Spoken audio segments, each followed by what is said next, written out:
অসুস্থ করা হয়েছে, প্রায়শই তাকে হাসপাতালে যেতে হয়। তার নেতৃত্বে আমরা ছাত্র জীবন থেকে, ছাত্রের সময় থেকে তার নেতৃত্বে আমরা যে আন্দোলন সংগ্রাম এবং যে রাজনীতি করে এসেছি, আমরা খুব একটা তাকে অসুস্থ হয়ে হাসপাতালে তেমন একটা যেতে দেখি। আজকে সুস্থ মানুষটি কারাগারে তাকে নিয়ে যাওয়া হলো মিথ্যা মামলা, অসত্য মামলা এবং ফরমাসির রায়ে সাজা দিয়ে।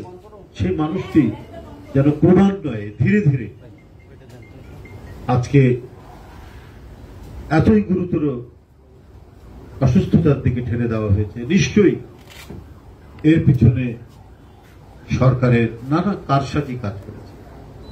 তার খাওয়ার মধ্যে, তার ওষুধে, নানাভাবেই সরকার তিনি যাতে পৃথিবী থেকে সরে যান, পৃথিবী থেকে চলে যান, এই সমস্ত চক্রান্ত বিস্তারিত করা হয়েছে। জীবন মৃত্যুর সন্ধিক্ষণে লড়াই করে আজকে একের পর এক ব্যাধির বুকে তাকে ঠেলে দেওয়া হয়েছে। আজকের এই রুদ্ধশ্বাস পরিস্থিতি, যে দেশে আমরা বাস করি সে দেশে প্রাণ ভরে শ্বাস নেওয়া যায় না। এখানে সাধারণ মানুষ ফিস ফিস করে কথা বলে, গাড়িতে, ট্রেনে, বাসে। আগে মানুষকে দেখেছি কত উত্তপ্ত বিতর্ক করতে দেশের রাজনীতি নিয়ে, বিভিন্ন সমস্যা নিয়ে। এখন ট্রেনে বাসে মানুষ কথা বলতে ভয় পায়, মুখ খুলতে। কারণ আমরা একটি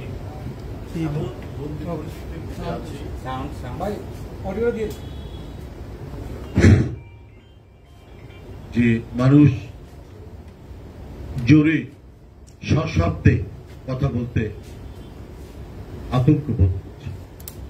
সেই দুর্দশা থেকে, এই দুর্দশা থেকে মানুষের মুক্তির আকাঙ্ক্ষা হচ্ছে দেশনেত্রীর মুক্তি হোক।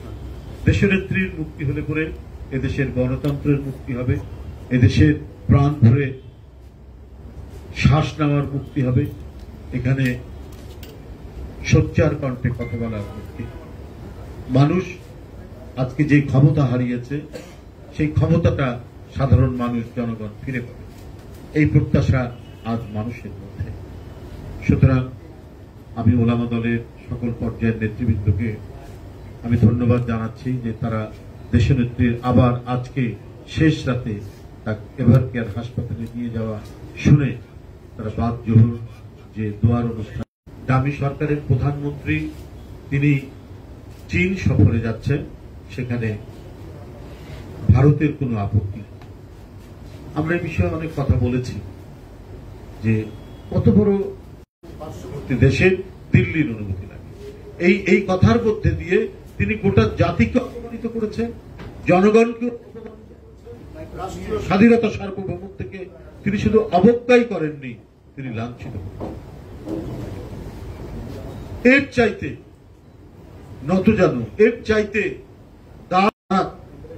এটা তো কখনোই এই আওয়ামী সরকার চায়নি, কোনোদিনই চায়নি বলে আজকে মানে বিভ্রান্তমূলক মানুষকে ধোঁকা দিয়ে কিছু উন্নয়নের ছবি দেখিয়ে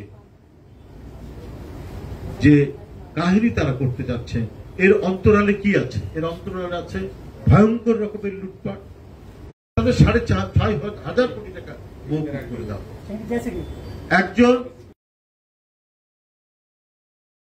100 কোটি টাকা আপনার কি বলে তার উপার্জন হয়ে গেছে, এই কারণে সে চাকরি, তার আর চাকরির দরকার। শেখ হাসিনার অবদান,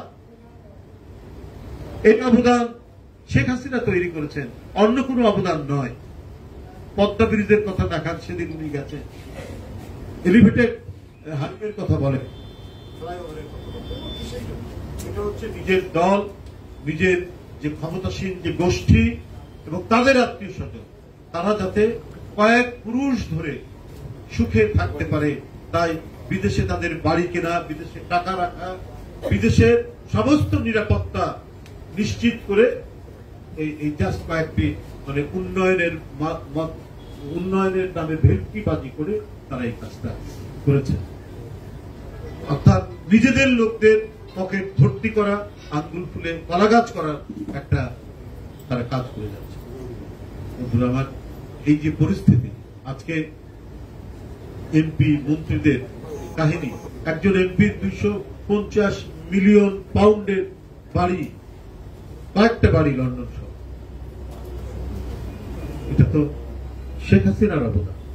নিজেদের লোকদেরকে, নিজেদের উচ্চ পর্যায়ের সরকারি কর্মকর্তা যারা তার জন্য জিন্দাবাদ দিয়েছে এবং আওয়ামী চেতনায় বিশ্বাস করে এবং নতুন করে বিশ্বাসী হয়েছে, তাদেরকে টাকার কুমির বানিয়ে দিয়েছে। সেটা টাকার কুমির। আজকে কমলমতি ছাত্ররা আন্দোলন করছেন কোটা বাতিলের। এটা কি অন্যায্য? এটা তো ন্যায্য আন্দোলন। আজকে বাংলা ব্লকেট স্লোগান দিয়ে তারা বিভিন্ন ইন্টারসেকশন গুলোতে, মোড়গুলোতে তারা অবস্থান নিয়েছে। কতখানি তারা আজকে আহত, কতখানি আজকে তারা তাদের ভবিষ্যৎ নিয়ে দুশ্চিন্তা করে। একটা মেধাবী ছেলে, সে রিটেন পরীক্ষায় ভালো করেছে, কিন্তু ভাইভাতে সে টিকতে পারে। ভাইভাতে 200 নম্বর রাখা হয়েছে। 200 নম্বর রেখে আপনার সেইখান থেকে মার্ক আপনার ক্যাডার সার্ভিস হোক বা ক্লাস 1 জব হোক, সেইখানটায় তাদেরকে যাতে ঢুকানো যায়, এই জন্য এই পদ্ধতি করা হয়েছে। এর মধ্যে তো প্রশ্নপত্র ফাঁস করে, এর মধ্যে তো পিএসসি, যেটা আপনার ক্যাডার সার্ভিস এবং ক্লাস 1 সার্ভিসের জন্য যাদেরকে যে কমিশনটা কাজ করে, তার প্রশ্নপত্র দেদারসে ফাঁস করছে এবং অনেক কোটিপতি হয়ে গেছে আপনার পাবলিক সার্ভিস কমিশনের অনেক কর্মকর্তারা। তো এই যে বাতাবরণ তৈরি করেছেন শেখ হাসিনা, এই যে একটা পরিবেশ, লুটপাটের পরিবেশ তৈরি করেছে, আজকে জেগে উঠছে মানুষ। বিশেষ করে আজকে ছাত্র শ্রমিকরা জেগে উঠছে, যার ছাত্রদের যে ন্যায্য দাবি, এটা তো একটা বিরাট জাগরণের কারণ। দীর্ঘদিন মানুষ অত্যাচারের, দীর্ঘদিন মানুষ লুণ্ঠনের যে রাজত্ব, এই রাজত্ব মেনে নিতে পারেনি। অতীতকালেও পারেনি, বর্তমানে কালেও পৃথিবীর কোথাও তারা মেনে নিতে পারে। আজকে আমরা একটা বিষয় আমার কাছে খুব বিস্ময়কর মনে হয় যে সরকারের ইচ্ছা আর আদালতের ইচ্ছা এক হয় কি করে, সবসময় এক হয়ে যায়। ছাত্রদের আন্দোলনের পরিপ্রেক্ষিতে গভর্নমেন্ট সার্কুলার ছিল যে কোটা বাতিল করা, সেই কোটা বাতিল করা, কিন্তু সরকারই তো কোটা সিস্টেমটা চালু করবে। কোটা সিস্টেম চালু করে আগে থেকে যে যতটুকু কোটা আছে এটা বাতিলের যে আন্দোলন, সেটা সরকার আন্দোলনের চাপে তারা সার্কুলার দিয়ে বাতিল করলো। সেটা আদালতে আবার কি বলে রিইনস্টেট হলো কি করে, পুনর্বহাল হলো কি করে। এটা তো আজকে মানুষের ইচ্ছা, সরকারের মনের যে ইচ্ছা, আদালতের ইচ্ছা এক হয়ে যায় কি করে। বন্ধুরা আমার, এই যে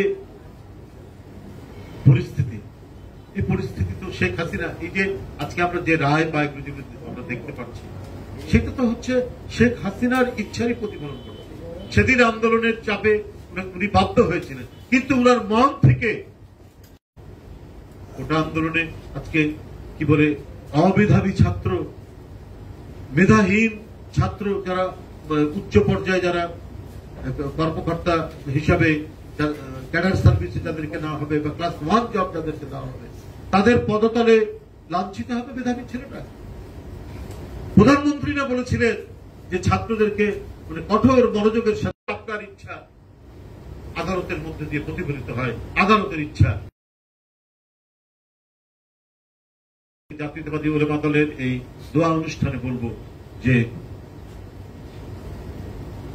সাধারণ ছাত্রদের, কোমলমতি ছাত্রদের এই কি বলে তাদের যে দাবি, কোটা বাতিলের দাবি, এটা মেনে নিন, না হলে এর পরিণতি কিন্তু অত্যন্ত খারাপের দিকে চলতে থাকে, অত্যন্ত খারাপের দিকে চলতে থাকে। এখন তো আপনি হাত পাততে শুরু করেছেন, চীন যাচ্ছেন, বিদেশ বিভিন্ন জায়গায় যাচ্ছেন, ওইরকম কিন্তু সাড়া পাচ্ছেন। আপনি যে লোনের জন্য আপনার বাজেটকে সাপোর্ট করবেন, আপনার ইনফ্রাস্ট্রাকচারকে সাপোর্ট করবে, এই জন্য যে লোন চেয়েছেন, চীন কিন্তু সেই লোন দেবে না বলে দিয়েছে। আপনি কিছু চুক্তি করেছেন ট্রেড বিভিন্ন জায়গায়, সেখানটায় কি বলে আপনি মেমোরেন্ডাম অফ আন্ডারস্ট্যান্ডিং, সেখানে আপনি সই করেছেন, কিন্তু চীন কিন্তু আপনাকে আর লোন দেবে না বলে দিয়েছে। তার মানে কি, এখন আপনি বিদেশ থেকে আর আপনি সেইভাবে লোনও পাবেন। আপনি যে আপনি স্ফীত যে বাজেট তৈরি করেছেন, সেই বাজেটকে সাপোর্ট করার জন্য যেভাবে আপনি মানে ঋণ চাচ্ছেন, এই ঋণও অস্বীকার করছে এবং পৃথিবীর বিভিন্ন দেশ থেকেও আর পাবেন না। কারণ আপনি দেশের যে সন্তানটি, আপনার দেশের যে সন্তানটি আজকে জন্ম লাভ করছে, সেও 1 লক্ষ থেকে 1.25 লক্ষ টাকা তার ঋণ তার কাঁধের মধ্যে বসছে। আপনার ভুল নীতির কারণে, আপনার লুটেরা নীতির কারণে, আপনার হরিলুটের কারণে আজকে এইটি সৃষ্টি হয়েছে। আমি আর বক্তব্য দীর্ঘায়িত করব না, আমি শুধু এটাই বলতে চাই যে আল্লাহ তাআলার কাছে আমরা এটাই মোনাজাত করবো, জাতীয়তাবাদী উলামা দলের উদ্যোগে যে দোয়া মাহফিল, সেই দোয়া মাহফিলে আল্লাহ যেন কবুল করেন আমাদের প্রিয় নেত্রী, দেশনেত্রী বেগম খালেদা জিয়া, যার জন্য গোটা জাতি প্রত্যাশা করছে। এই যে অনন্ত শৃঙ্খলের মধ্যে বন্দী করে রেখেছেন শেখ হাসিনা গোটা জাতিকে, গোটা জাতি সেই কারণেই সেই শৃঙ্খল থাকার জন্য দেশনেত্রীকে আবার তাদের মাঝে ফিরিয়ে নিয়ে আসার জন্য, তাদের নেতৃত্ব দেওয়ার জন্য গোটা জাতির এই আকাঙ্ক্ষা, এটা আজকে জাতীয়তাবাদী উলামা দল যে মোনাজাত করবেন, যে দোয়া করবেন, এর মধ্যে দিয়ে আল্লাহ যেন সেটা কবুল করেন। আমি সকলকে ধন্যবাদ জানিয়ে আমার বক্তব্য শেষ করছি। এটা তো আলোচনা সবাই এখানে আসলো, আমরা আনুষ্ঠানিক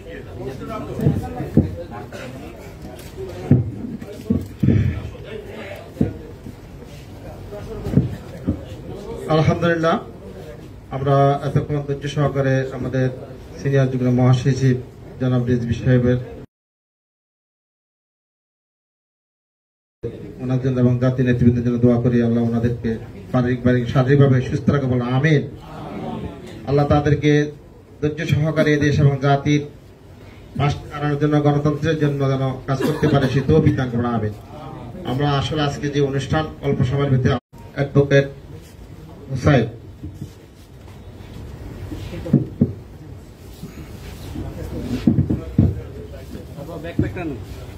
نحمده ونستعينه ونستغفره ونعوذ بالله من شرور أنفسنا، من يهده الله فلا مضل له ومن يضلله فلا هادي له، ونشهد أن لا إله إلا الله ونشهد أن محمدا عبده ورسوله الذي أرسله بالحق بشيرا ونذيرا وداعيا إلى الله بإذنه وسراجا منيرا. إن الله وملائكته يصلون على النبي يا أيها الذين آمنوا صلوا عليه وسلموا تسليما. اللهم سيدنا مولانا محمد وعلى آله سيدنا مكتور معبود مولا হাজির আপনার দরবারে, যারু সিলাই করলা পয়দা, মাফ করো তার খাতিরে। আল্লাহুম্মা সাল্লি সাইয়্যিদানা মাওলানা মুহাম্মদ ওয়া আলা আলি সাইয়্যিদিনা মাওলানা بلغ العلا بكماله كشف الدجى بجماله حسنت جميع خصاله صلوا عليه وآله شمس الضحى محمد بدر الدجى محمد نور الهدى محمد صلوا على محمد عطر اللهم قبره الكريم بار من شر من صلاة وتسليم اللهم صل وسلم مبارك عليه. এখন সংক্ষিপ্ত মোনাজাত দিবেন ওলামা দলের সংগ্রামী আহ্বায়ক মাওলানা সেলিম রেজা।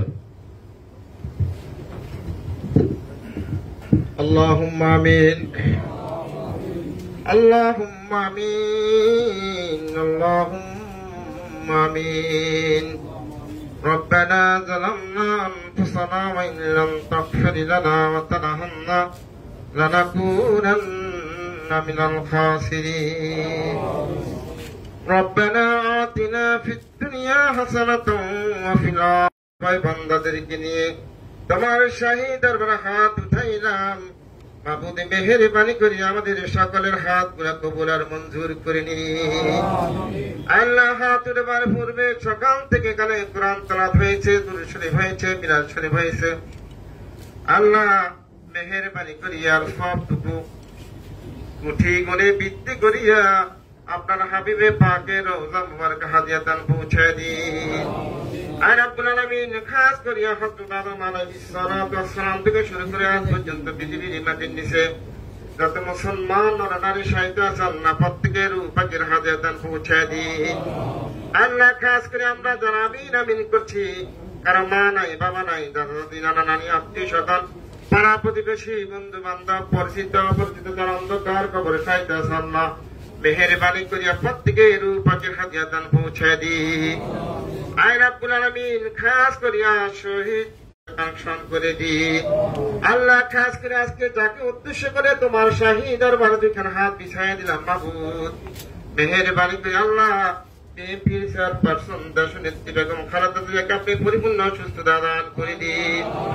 আল্লাহ পরিপূর্ণ সুস্থতা দান করে দেশ এবং জাতির খেদমত করার তৌফিক দান করে দিন।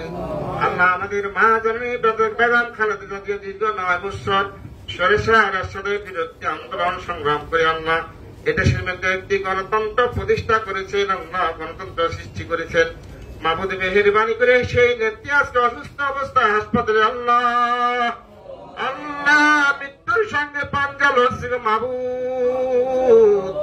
এখানে অনেক আলেম ওলামা হাফেজ গানে অনেক আল্লাহ মেহেরবানি করিয়া তাদের উসিলা তাকে আপনি দান করে দিন। আল্লাহ তাকে পরিপূর্ণ সুস্থ করে দিন, এবং জাতির খেদমত করার তৌফিক দান করে দিন। আল্লাহ সারা বাংলাদেশের লক্ষ লক্ষ কোটি কোটি মানুষ তার দিকে তাকে আছে আল্লাহ আল্লাহ মেহেরবানি করে আপনি তাকে পরিপূর্ণ সুস্থতা দান করে দিন। এই দেশ এবং জাতির জন্য, দেশের গণতন্ত্রের জন্য, দেশের সার্বভৌমত্বের জন্য আপনি তাকে কবুল আর মঞ্জুর করে নিন। আল্লাহ আমাদের মা জননী আমাদের সামনে দুঃখে দুঃখে মরছে আল্লাহ, আমরা কিছুই করতে পারছি না মাবুদ। আল্লাহ বিএনপির প্রত্যেকটা নেতা কর্মী যেন আল্লাহ আন্দোলন সংগ্রাম করে এই দেশ এবং এই দেশের গণতন্ত্রকে প্রতিষ্ঠিত করতে পারে সেই তৌফিক দান করে দিয়েন। আল্লাহ বিএনপির অসংখ্য নেতা কর্মীরা জেলখানার মধ্যে আবদ্ধ আছে আল্লাহ তাদেরকে বাইরে হয়ে আসার ব্যবস্থা আপনি করে দিন। আল্লাহ বিএনপির স্থায়ী কমিটির সদস্য সহ অনেক নেতৃবৃন্দ অসুস্থ আল্লাহ তাদেরকে সুস্থতা দান করে দিয়েন। আল্লাহ মেহেরবানি করে যান বিভিন্ন ভাবে পেরেশানিতে আছে আল্লাহ তাদের পেরেশানি আপনি সহজ এবং সফল করে দিয়েন। আপনার মেহেরবানি করে আমাদের এসবি ভাই সহ আমাদের জাতীয় নেতৃবৃন্দ যারা এখানে উপস্থিত হয়েছেন মাবুদ মেহেরবানি করে তাদেরকে আপনি কবুল আর মঞ্জুর করে নিয়েন। আল্লাহ আপনি আমাদের সবাইকে হায়াতের তাইবা দান করে দিয়েন। রব্বুল আলামিন মেহেরবানি করে আমাদের সবাইকে হায়াতের তাইবা দান করে দিয়েন। আল্লাহ মেহেরবানি করে প্রত্যেককে আল্লাহ কবুল আর মঞ্জুর করে নিয়েন। আল্লাহ বেশি দখলদার শেখ হাসিনা থেকে দেশ এবং জাতিকে আপনি রক্ষা করুন। সুবহানা রাব্বিকা রাব্বিল ইজ্জাতি আম্মা ইয়াসিফুন ওয়া সালামুন আলাল মুরসালিন ওয়ালহামদুলিল্লাহি রাব্বিল আলামিন। আল্লাহু মুহাম্মাদুর রাসূলুল্লাহ। আসসালামু আলাইকুম। আপনারা সবাই একটু বসেন, সবার একটু ব্যবস্থা আছে, আপনারা সবাই বসেন। ভাই আরে ভিতরে ঢুকে